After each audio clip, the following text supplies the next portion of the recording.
But the project at hand is this Maytag-twin long-base. They get that name because it's got this outrigger up here on the front, casted that way, one piece. For the 92, even like a 82 had a long base. You know, just progression right on down. But freed up the pin, got that freed up and oiled up and everything. We're good to go there. And it has wire on one place right there, but not too bad. We're going to use that. And if you remember, this air tube was took loose, and it was affixed to the engine over in that top brace. Remember in that shipping crate? Boy, that's a nice one right there too. Ain't got a lick of paint on it. Well, a little overspray looks like, but one of the most missed, overlooked, if I may go off on a little tell you something, to be a fact, just like it's a fact. When these came from the when these crank pedal assemblies came from the factory, when you bought a new one back in the day, the bolts was actually like this right here. The nuts was on the outside right here. And they were never brass. And these bolts in the top here were never brass, you know. But anyways, don't let me get off on that brass bolt. One of the most overlooked and misunderstood part of this engine is this air tube assembly. All it is air regulator. That's all this does. This is not a speed regulator. What did he just say you're going to say? This right here is not a speed regulator. The function of this thing right here is only to set the correct air fuel mixture. You know, like 17 to 1 or something, whatever the ratio is right there. I just forget offhand, 15, 16 to 1. But that's all this thing does, is introduce air into the crankcase on the suction, and therefore the interior effect sucks the little gas up through the needle valve. But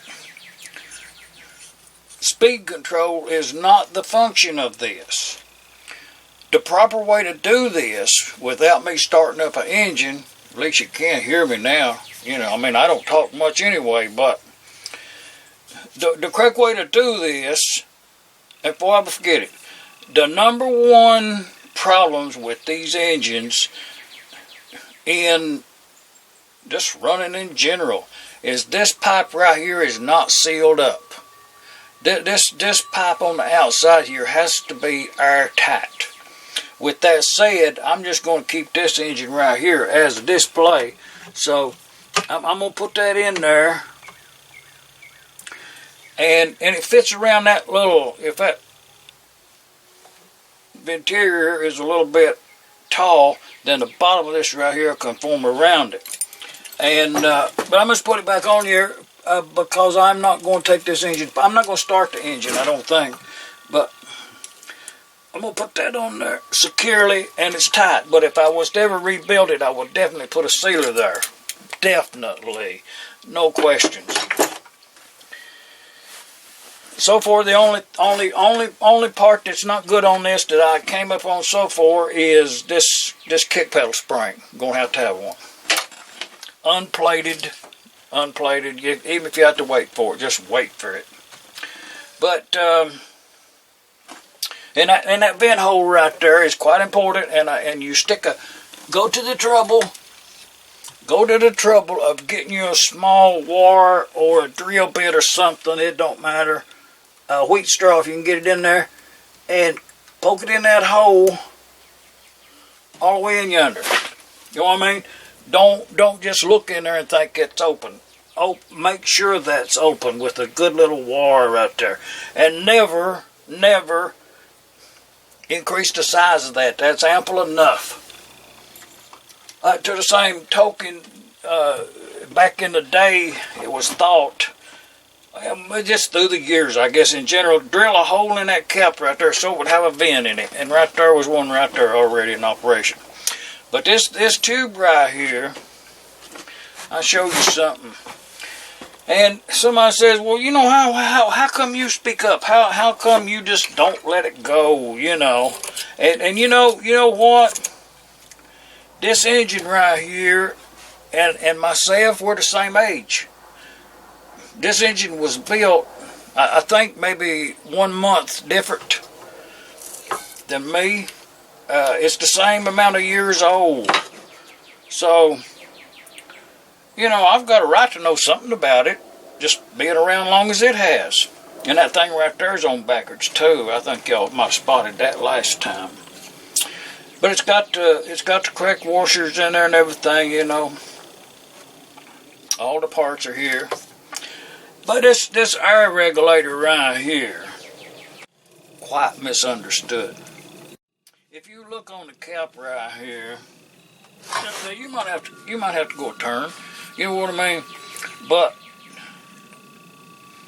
if this was closed and you had a good running engine, your cap was closed, and you went out there to start the engine up, then what you would do, you would turn that. You would turn it right there. Y'all see that? You would turn this thing from nothing to where you would put start straight up. That's a setting to start the engine. The amount of air that we'll get past this setting right here is the amount it takes to start the engine. Some engine being worn, cantankerous, you maybe even have to choke it, which would be to close it and kick it one time, and then come this way. They're easy to flood, but once the engine starts, then you would turn it another. We've only went 1/2 a turn. That was a quarter. This be a half, and you'd put it right there, and your engine would run perfectly. Okay, there would never be any reason to come out here and think the engine wasn't running fast enough and do this. Because when you turn this off of this optimum running position, then you've changed the oil gas mixture.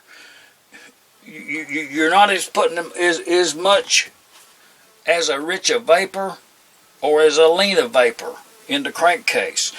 Meaning, if you think, well, you know, it's not running fast enough. Let's say you was on run and it was running very good. You was well pleased with it. And up comes a friend and says, hey, that engine's running a little fast. And you reach over and do this right here, the engine will slow down. But you changed the fuel, you changed the amount. The air-fuel ratio could have stayed the same or similar just because of the size and all. That what changed was the vapor-rich charge that went into the engine and the amount of oil that was in that charge, that suction. When it went in there, it got all over the inside of this engine before it got to the cylinders. So changing this is not the way to change the speed. Right in here is a governor. That's the way you change the speed on a Model 72, is by the governor, not by changing the optimum, which this is it's a 1945. I looked it up by the number. Next question is how do you find this starting position? Because we got that in there, we got this now, and this is closed. Okay, how do you know where to set it on run? You know, how do you know where to set this at initially? And we'll do it. We'll walk through this right here. Now this is only on fuel and air mixture. you see I'm turning this a lot. Well, let's just take it off. It's off. So, and move this right here.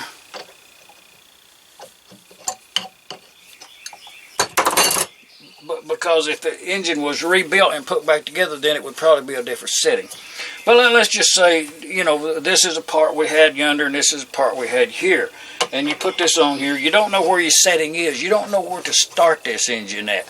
Well, what you do is you go down about half threads to put that lock nut on there. That way you've got some adjustments to and fro.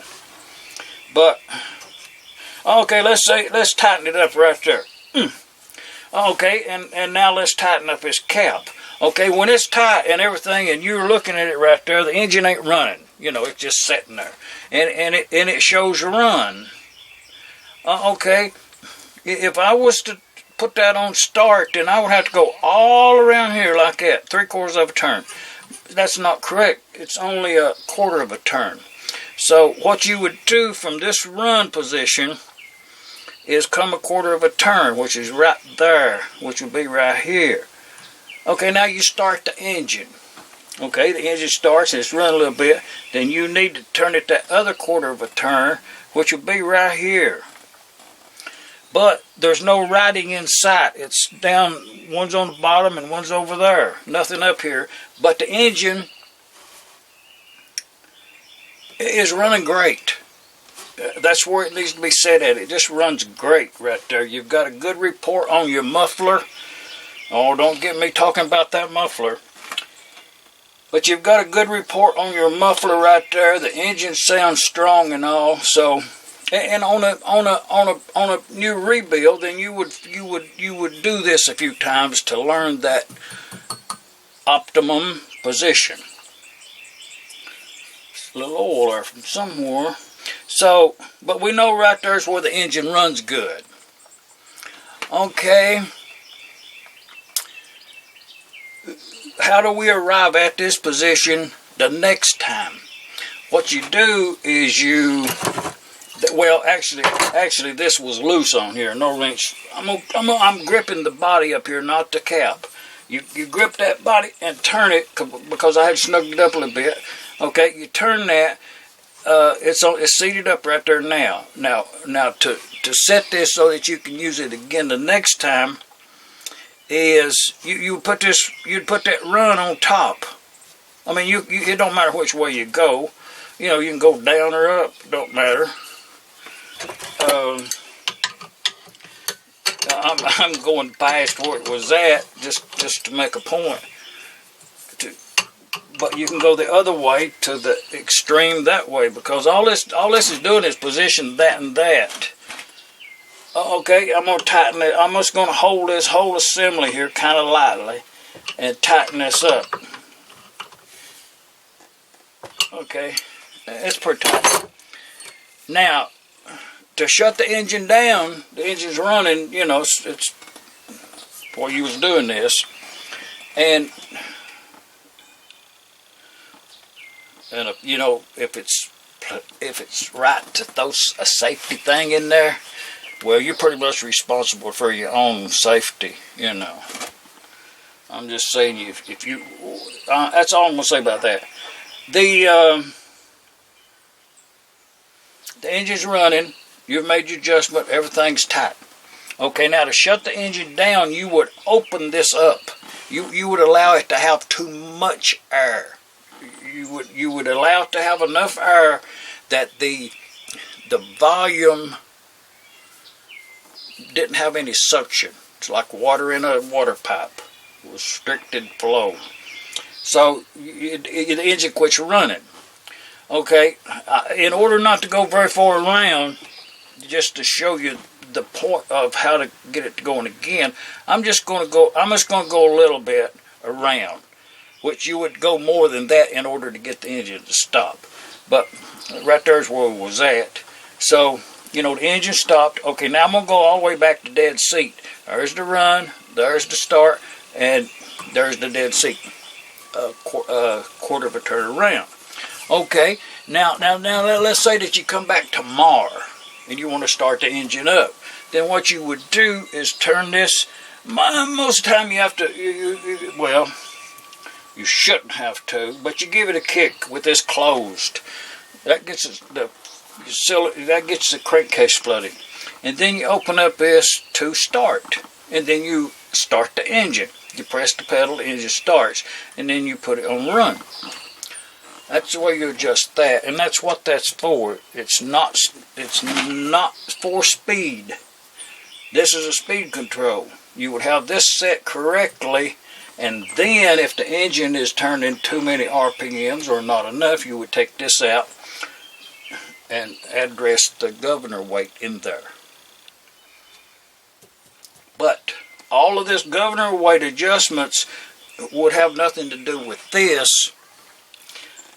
To a slight, if you was doing it on a curve, it would have, because the slower the engine runs, the less, let's say, constant vacuum or whatever the word would be to process something. Look it up. But the pedal, kick pedal, let's just put it here for looks.